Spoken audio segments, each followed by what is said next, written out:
স্বাগত জানাচ্ছি আরটিভি সংবাদে। আপনাদের সঙ্গে আছি আমি জেরিন অপি। রাষ্ট্রপতি নির্বাচন মোটেও নিয়ম রক্ষার নির্বাচন হচ্ছে না, সংবিধান মেনেই হচ্ছে বলে জানিয়েছেন বিএনপির স্থায়ী কমিটির সদস্য গয়েশ্বর চন্দ্র রায়।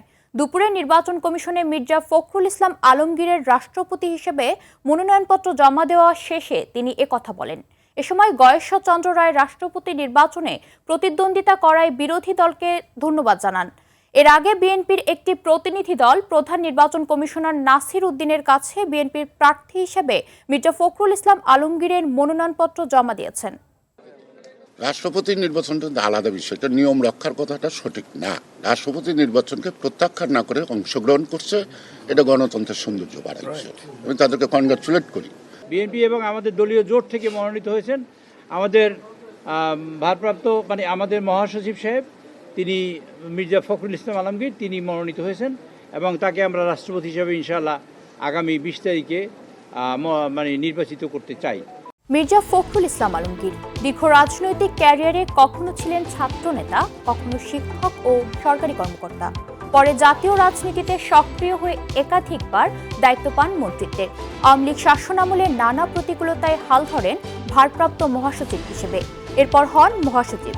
এবার রাষ্ট্রপতি পদে তাকে প্রার্থী করছে বিএনপি। কেমন ছিল ঠাকুরগাঁও থেকে জাতীয় রাজনীতির শীর্ষে উঠে আসার এই পথ চলা, তারই কিছুটা তুলে ধরছেন সহকর্মী রুদ্র রফিক। 1948 সালের 26 জানুয়ারি ঠাকুরগাঁও শহরে এক সম্ভ্রান্ত মুসলিম পরিবারে জন্ম মির্জা ফখরুল ইসলাম আলমগীরের। তার বাবার নাম মির্জা রুহুল আমিন এবং মা ফাতেমা আমিন। 4 ভাই বোনের মধ্যে তিনি সবার বড়। ঢাকা কলেজে পড়াশোনা শেষে ঢাকা বিশ্ববিদ্যালয়ের অর্থনীতি বিভাগ থেকে অর্জন করেন স্নাতক ও স্নাতকোত্তর ডিগ্রি। রাজনীতিতে তার হাতেখড়ি ছাত্র জীবনেই। 60-এর দশকে ঢাকা বিশ্ববিদ্যালয়ের শিক্ষার্থী থাকাকালে তৎকালীন পূর্ব পাকিস্তান ছাত্র ইউনিয়নের সঙ্গে যুক্ত হন মির্জা ফখরুল। সংগঠনটির ঢাকা বিশ্ববিদ্যালয় শাখার সভাপতি হিসেবেও দায়িত্ব পালন করেন। 1969 সালের গণঅভ্যুত্থানে রাখেন সক্রিয় ভূমিকা। তবে শিক্ষাজীবন শেষে সরাসরি পূর্ণকালীন রাজনীতিতে আসেননি মির্জা ফখরুল। 1972 সালে ঢাকা কলেজে অর্থনীতির শিক্ষক হিসেবে কর্মজীবন শুরু করেন। পরে দেশের বিভিন্ন সরকারি কলেজে শিক্ষকতা করেন। সরকারি প্রশাসনের বিভিন্ন দায়িত্বও ছিলেন। পরবর্তীতে রাষ্ট্রপতি জিয়াউর রহমানের প্রশাসনে উপপ্রধানমন্ত্রীর ব্যক্তিগত সচিব হিসেবেও কাজ করেন মির্জা ফখরুল। 80-র দশকে সরকারি চাকরি ছেড়ে আনুষ্ঠানিকভাবে রাজনীতিতে সক্রিয় হন তিনি। স্থানীয় রাজনীতিতে সম্পৃক্ততার পর 90-এর দশকে বিএনপির রাজনীতিতে তার উত্থান শুরু হয়। 1992 সালে তিনি বিএনপির ঠাকুরগাঁও জেলা শাখার সভাপতি নির্বাচিত হন। জাতীয় সংসদ নির্বাচনে প্রথম দিকে সাফল্য না এলেও 2001 সালের 8ম জাতীয় সংসদ নির্বাচনে ঠাকুরগাঁও 1 আসন থেকে বিএনপির প্রার্থী হিসেবে জয় পান মির্জা ফখরুল। 4 দলীয় জোট সরকারের সময়ে তিনি প্রথমে কৃষি এবং পরে বেসামরিক বিমান চলাচল ও পর্যটন মন্ত্রণালয়ের প্রতিমন্ত্রীর দায়িত্ব পালন করেন। দলের সাংগঠনিক রাজনীতিতেও ধাপে ধাপে গুরুত্বপূর্ণ অবস্থানে আসেন তিনি। 2009 সালের বিএনপির 5ম জাতীয় কাউন্সিলে সিনিয়র যুগ্ম মহাসচিব হন। এরপর 2011 সালে মহাসচিব খন্দকার দেলোয়ার হোসেনের মৃত্যুর পর ভারপ্রাপ্ত মহাসচিবের দায়িত্ব পান। 5 বছর পর 2016 সালের 30 মার্চ হন মহাসচিব। বিএনপির দীর্ঘ রাজনৈতিক আন্দোলন সংগ্রামের সময়ে দলটির অন্যতম প্রধান মুখ হিসেবেও সামনে ছিলেন তিনি। দীর্ঘ 17 বছরের ফ্যাসিবাদ বিরোধী আন্দোলনে রাজপথে সামনে থেকে নেতৃত্ব দিয়েছেন বর্ষিয়ান এই নেতা। রাজনৈতিক কর্মসূচি, সংবাদ সম্মেলন এবং দলীয় বক্তব্যে নিয়মিতই প্রতিনিধিত্ব করেছেন বিএনপিকে। 2026-এর ফেব্রুয়ারি নির্বাচনে ঠাকুরগাঁও 1 আসন থেকে সংসদ সদস্য নির্বাচিত হয়ে পান স্থানীয় সরকার, পল্লী উন্নয়ন ও সমবায় বিষয়ক মন্ত্রণালয়ের মতো গুরুত্বপূর্ণ দপ্তরের মন্ত্রীর দায়িত্ব। প্রায় 6 দশকের রাজনৈতিক পথচলায় এবার মির্জা ফখরুল ইসলাম আলমগীরের জীবনে যুক্ত হচ্ছে নতুন এক অধ্যায়। সংসদে বিএনপির একক সংখ্যাগরিষ্ঠতা থাকায় তিনি হতে চলেছেন দেশের সর্বোচ্চ সাংবিধানিক পদের অধিকারী, বাংলাদেশের 23তম রাষ্ট্রপতি। রুদ্র রফিক, আরটিভি, ঢাকা। পৌর চেয়ারম্যান থেকে জাতীয় রাজনীতির শীর্ষ নেতৃত্ব, এবার দেশের সর্বোচ্চ সাংবিধানিক পদে বিএনপির চূড়ান্ত মনোনয়ন পেলেন মির্জা ফখরুল ইসলাম আলমগীর। এ খবর ছড়িয়ে পড়তেই উচ্ছ্বাস দেখা দিয়েছে নিজ জেলা ঠাকুরগাঁওয়ে। তাদের প্রত্যাশা, রাষ্ট্রের সর্বোচ্চ দায়িত্ব পেলে দেশ ও মানুষের কল্যাণে আরও বেশি ভূমিকা রাখবেন তিনি। ঠাকুরগাঁও থেকে সোহেল পারভেজের তথ্যচিত্রে জানাচ্ছেন লিওন আজাদ।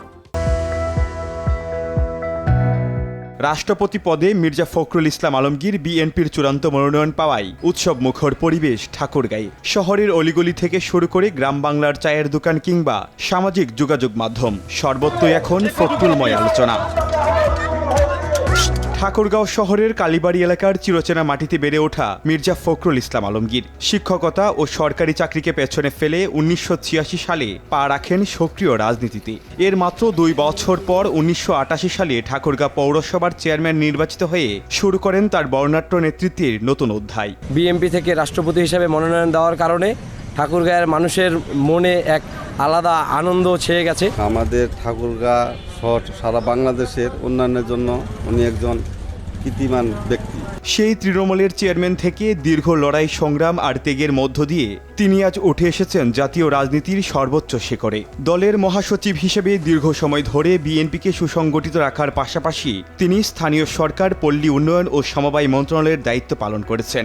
আর এখন রাষ্ট্রপতি পদে তার নাম চূড়ান্ত হওয়ায় নতুন করে প্রাণ চাঞ্চল্য ফিরে এসেছে পুরো জনপদে। আমরা এটা গর্ববোধ করি ঠাকুরগাঁওবাসী যে স্যার যদি রাষ্ট্রপতি হয় আলহামদুলিল্লাহ অনেক ভালো হবে। এই দেশের মানুষ, এই ঠাকুরগাঁয়ের মানুষ খুব ভালোবাসে ওনাকে। উনি রাষ্ট্রপতি হলে ভালো হবে ঠাকুরগাঁয়ের লোকের। স্থানীয় প্রবীণ থেকে শুরু করে তরুণ প্রজন্মের মাঝেও দেখা গেছে ব্যাপক উদ্দীপনা। ঠাকুরগাঁওয়ের মাটি থেকে বঙ্গভবনের এই সম্ভাব্য যাত্রা এখন সময়ের ব্যাপার মাত্র। একটি নতুন ইতিহাসের অপেক্ষায় পুরো ঠাকুরগাঁওবাসী।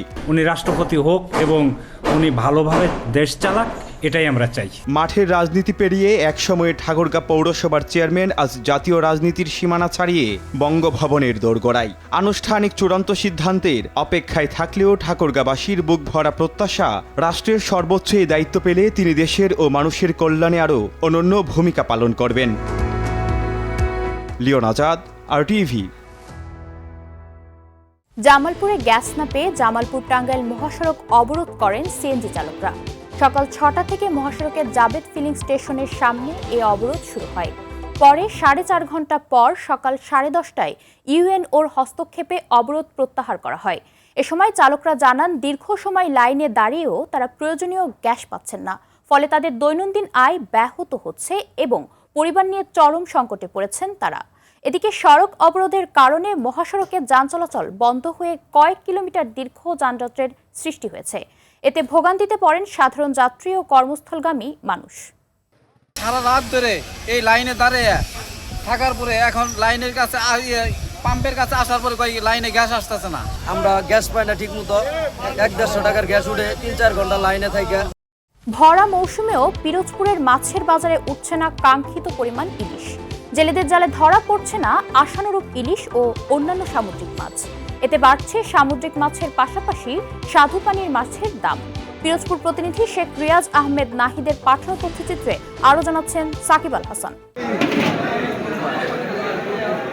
ইলিশের ভরা মৌসুমেও পিরোজপুরে আশানুরূপ ইলিশ ও সামুদ্রিক অন্যান্য মাছের দেখা নেই বেশ কিছুদিন ধরে। অনেকটা লোকসান গুনেই তীরে ফিরছেন জেলেরা।